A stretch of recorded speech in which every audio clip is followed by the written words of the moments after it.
राळेगाव तहसील कार्यालयाच्या शौचालयामध्ये घाणीचे साम्राज्य पाहायला मिळते आहे। तहसील कार्यालयातील संडास मूत्रीघरामध्ये घाणीचे साम्राज्य इथे आहे आणि या कार्यालयातील संडास मूत्रीघराचा वापर सर्वसामान्य नागरिक किंवा कार्यालय कर्मचारी सध्या तरी करू शकत नाही। इतकी घाण इथे पसरलेली आहे। शौचालय उपलब्ध असूनही तिथे पाण्याची सोय नसल्याने ती वापरण्यायोग्य नाहीत। पण दृश्यांमध्ये पाहू शकतो या तालुक्यातील नागरिक विविध कामानिमित्त तहसील कार्यालयामध्ये येतात।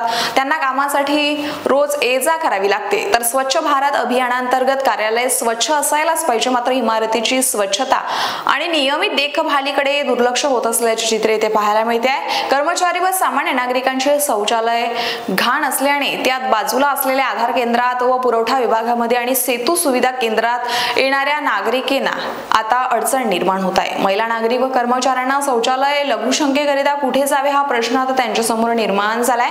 कार्यालयात येणाऱ्या नागरिकांना आणि कर्मचाऱ्यांना स्वच्छतेअभावी उघड्यावर आडोसा शोधावा लागतो आणि ज्यामुळे गैरसोय होत आहे। एकीकडे प्रधानमंत्री स्वच्छता मोहीम राबवते तर दुसरीकडे शासकीय कार्यालयातच घाणीचे साम्राज्य असते। याकडे तहसीलदार व उपविभागीय अधिकारी यांनी गंभीर दखल घेऊन स्वच्छता ठेवण्यास आदेश द्यावे व दोषींवर योग्य ती कारवाई करावी अशी मागणी आता राळेगाव तालुकावासियांकडून केली जात आहे। नरेश राऊत, यवतमाळ।